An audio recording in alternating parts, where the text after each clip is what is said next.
Hello students, आज हम देखेंगे चैप्टर 4 इकोनॉमिक्स का वैश्वीकरण और भारतीय अर्थव्यवस्था यानी globalisation and the Indian economy. इसमें हम आज देखेंगे कि वैश्वीकरण है क्या। वैश्वीकरण आज का बहुत ही हॉट टॉपिक है, मतलब इसे हर विषय में इसकी चर्चा की जाती है। सिर्फ इकोनॉमिक्स में ही नहीं, geography, science, computer science, everywhere इसकी चर्चा की जाती है।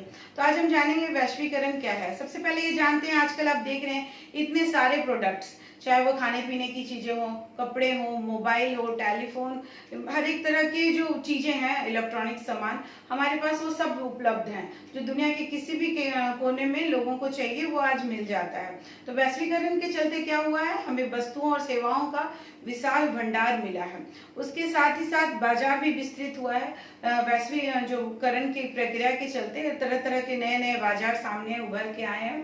तो आज हम जानेंगे कि अंतर्देशीय उत्पादन, अंतर्देशीय यानी कि विभिन्न देशों के बीच में किस तरह से उत्पादन किया जाता है। 20वीं शताब्दी के मध्य तक सिर्फ क्या होता था, हमारे भारत में कच्चा माल और बस खाद्यान्न पदार्थ माने एग्रीकल्चर रिलेटेड प्रोडक्ट ही क्या किया जाता था, निर्यात किया जाता था।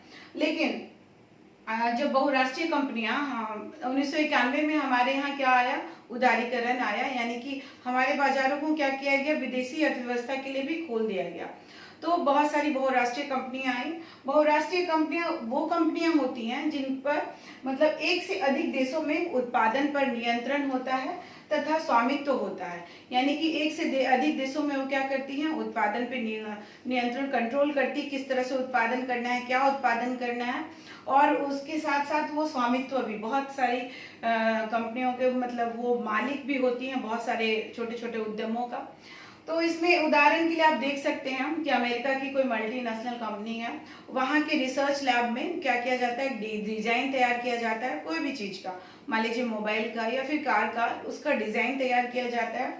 उसके बाद चीन में, क्योंकि चीन में बहुत ज्यादा सस्ते श्रमिक मिल जाते हैं, जनसंख्या की बहुत ज्यादा है, तो चीन में क्या है, यहाँ के पुर्जे जो पार्ट्स है उसको तैयार किया जाता है। उसके बाद मैक्सिको और पूर्वी यूरोप के देशों में उसको असेंबल किया जाता है उन पुर्जों को। मैक्सिको इन द सेंस कि अमेरिका से बहुत नजदीक है, और पूर्वी यूरोप या फिर जो भी है वहाँ यूरोप के देश जो हैं वो भी अमेरिका से बहुत नजदीक है। तो यहाँ पे क्या किया जाता है कि उस पुर्जों को मार्केट के लायक बनाने के लिए असेंबल किया जाता है। उसके अलावा भारत के कॉल सेंटर में, भारत में बहुत बड़ी जनसंख्या अंग्रेजी बोलने वालों की है, तो यहाँ कॉल सेंटर का साउथ इंडिया में बेंगलोर वगैरह है, यहाँ पे बहुत, चाहे दिल्ली है, इस समय कॉल सेंटर का जो संचालन किया जाता है तो ये ग्राहक की सेवा प्रदान की जाती है।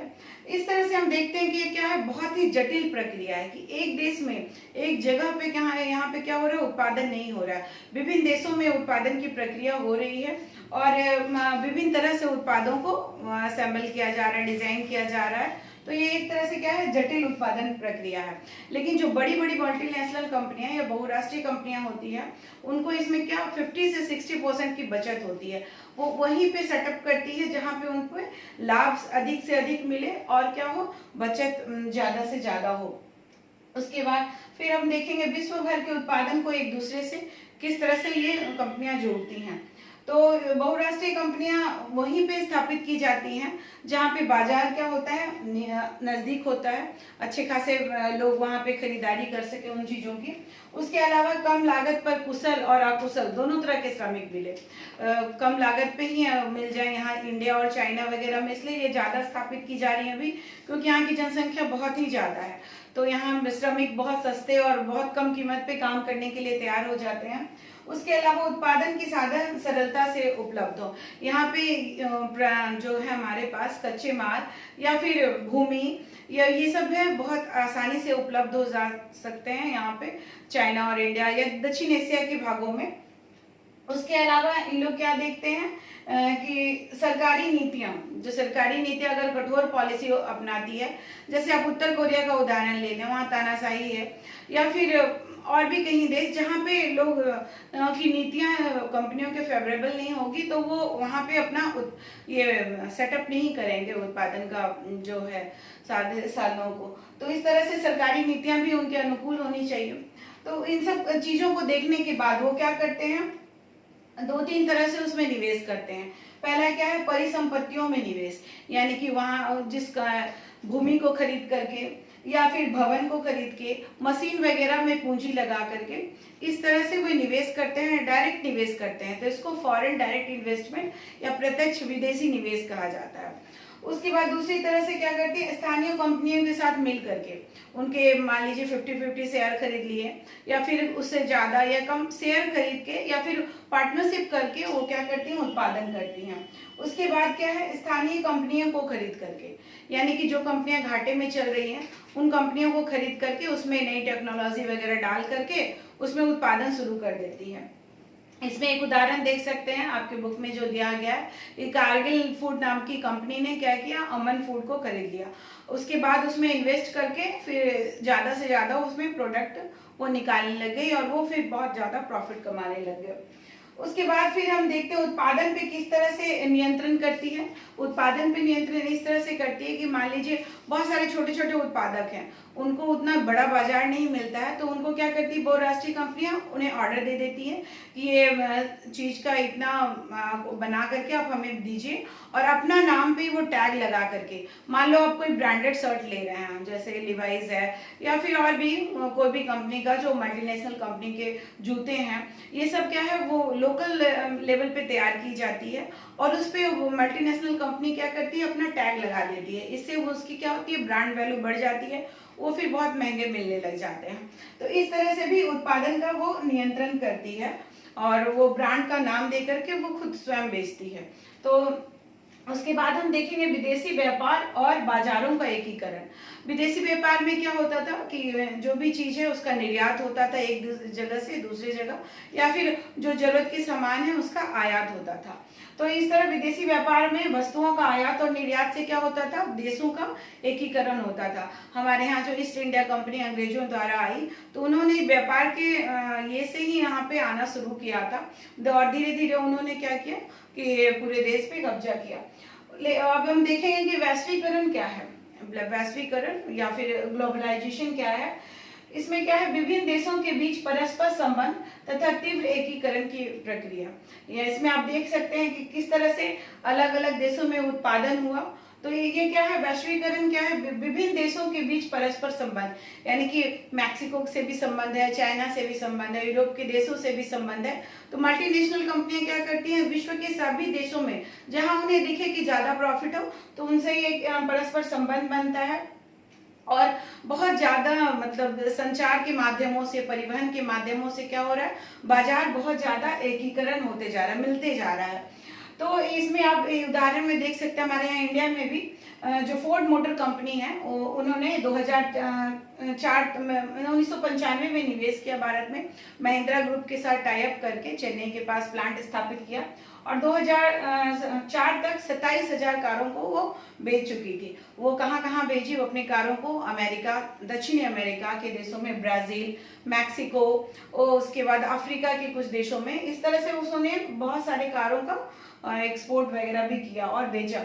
उसके बाद भारत में भी आप देख सकते हैं कि हर दुकान में लगभग 70 से 80% दुकानों में क्या होते हैं, चाइना के खिलौने मिलते हैं। इससे ये खिलौने बहुत ही ज्यादा अट्रैक्टिव होते हैं, इनमें फिनिशिंग अच्छी होती है, इस कारण ये और थोड़े सस्ते भी होते हैं। तो सारे मार्केट में, इंडिया के मार्केट में क्या हो गया, चाइनीज खिलौनों से ये भर गया और इस कारण इंडिया की जो खिलौने की दुकानें हैं वो या कंपनियां हैं वो पूरी तरह बंद हो गई।